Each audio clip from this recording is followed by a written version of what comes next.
In this session, we're going to look at lessons 77, 78, and 79. In lesson 77, it's called binomial expansions. And basically, you have this big chart. Don't let it intimidate you. It just makes it actually really easy. What they want to do in this session is they want you to be able to either write the whole term or pick out a certain term.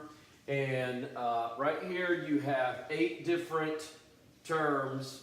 You have a plus b to the 0, a plus b to the 1, a plus b to the 2. And basically what this helps you with is once you get down to like a plus b to the 7th, that basically means a plus b times a plus b times a plus b times a plus, all the way 7 different a plus b's multiplied against each other. And that would be no fun multiplying that out. So when they give you a question like, write the fourth term of, and they call it x plus y to the 6th. And they want the fourth term of that. Okay, well if you go a plus b to the 6th, and same thing, x, y, a, b, it doesn't matter. So fourth term, 1, 2, 3, 4. So that would be 20. The fourth term would be right here. And I encourage you to write this chart on your formula page. But the fourth term would be 20 x cubed y cubed. And it makes it really easy when you can just go to the chart and pick it out. The next question is write all 8 terms of x plus y to the 7th.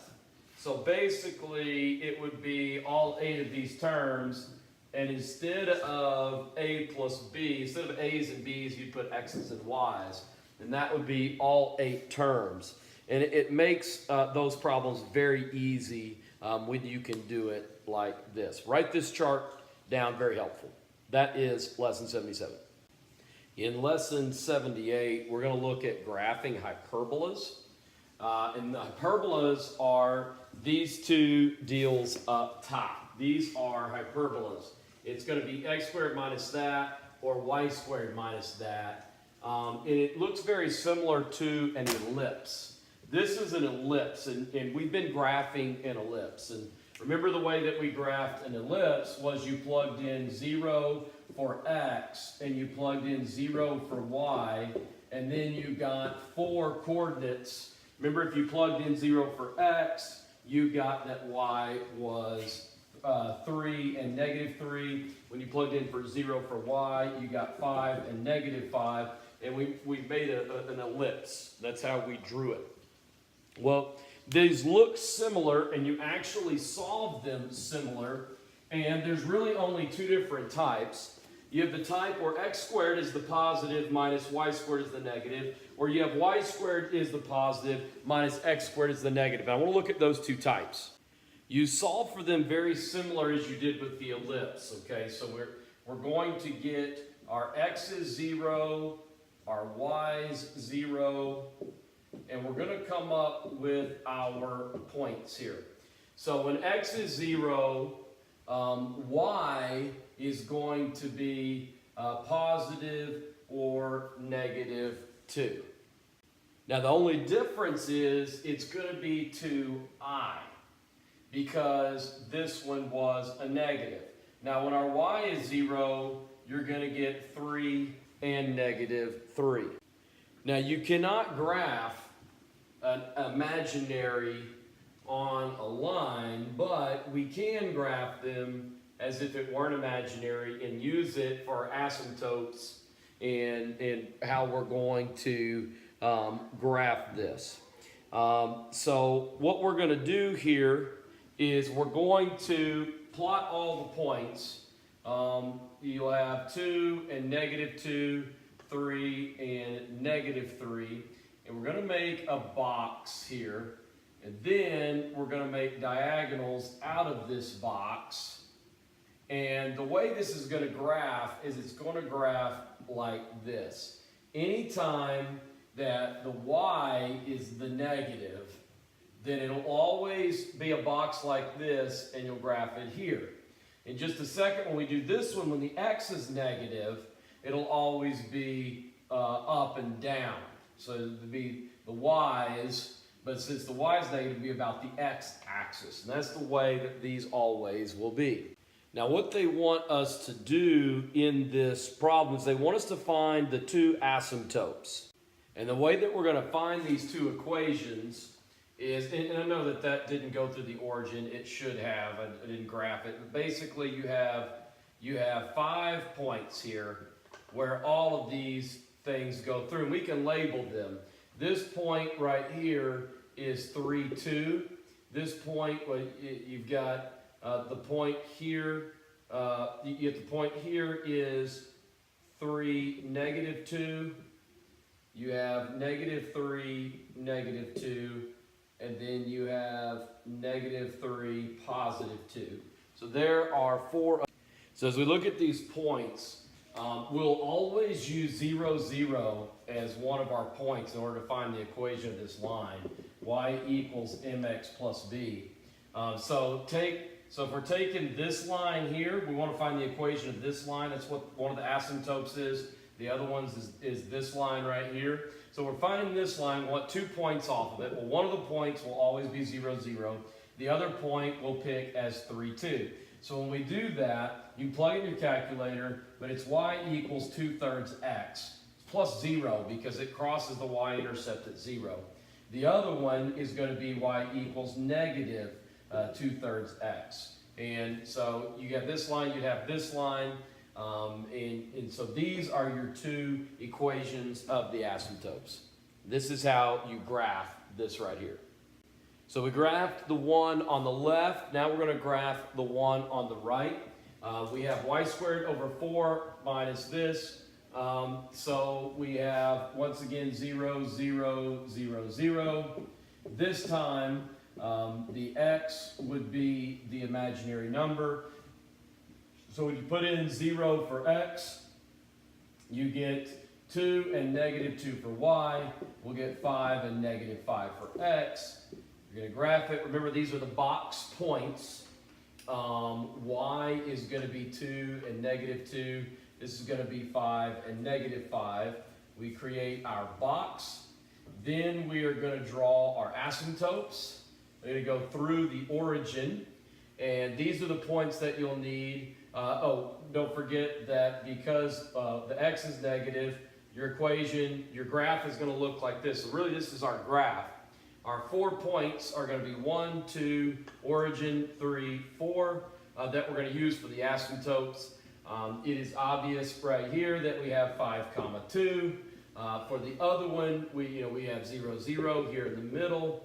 And then for the other one up top, we're going to have negative 5, 2. We can use these points in order to get our equation of the line. And whenever you get everything written out, we have y equals 2/5 x is one of our equations, and y equals negative 2/5 x. Once again, if you struggle on how to get equations of the line, I can work with you on that in class. But that's how to graph hyperbolas. In lesson 79, we're going to look at two concepts with complex numbers. You see the cis, which remember means cosine imaginary sine. It means we have a complex number on the right-hand side. And whenever you do to a power, you're going to do 2 to the 5th power actually, and then you'll do cis 30 times 5. So when you multiply this out, 2 to the 5th power is 32 cis, and this is 150 degrees. Now this would be the answer. This was in polar form, and they wanted the answer in polar form. When they want this is the easiest one. You say thank you when they give you these, but they are not always like this. We'll look at another one. The first step, in this next one, you have 1 plus I to the 13th. This is in rectangular form. First step you've got to do is you've got to take it to polar form, because you can only do the math in polar form. When you take this 1 plus I to polar form, which is just 1 comma 1 in your deal, you're going to get root 2 cis 45 degrees. You're going to take that to the 13th power. So obviously you're going to have root 2 to the 13th power, cis 45 times 13. Multiply that out. Whenever you multiply that out, you're going to get 585. You'll get 64 root 2 cis 585. And that's multiplying this out. But if it was in rectangular form, they're going to want you to bring it back to rectangular form for the answer. When you put in your calculator, you end up getting negative 64 minus 64i. So we go rectangular to polar, solve it in polar, then you take it back to rectangular in order to solve for those. In this last concept of lesson 79, instead of taking the cis to a power, they're wanting to get like the square root or the fourth root of it. And what they'll say in the instructions is, find the 4 fourth roots of 16 cis 60. And so in order to do this, instead of going 16 to the, you're going to go 16 to the 1/4 power, and then you're going to go cis 60 divided by 4. Whenever you do this, you're going to end up with 2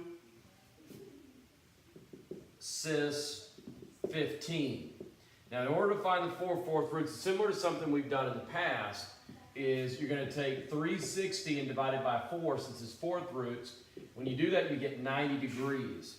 And so instead of adding 360 and dividing by 4, the best way to do it is just to go ahead and divide 360 by 4 and know that your number is 90 degrees. And so we'll have 2 cis 15, 2 cis 105, 2 cis 195, 2 cis whatever 195 plus 90 is, and it is 285. So these are the 4 fourth roots of 16 cis 60. If you struggle with these, we can go over more in class.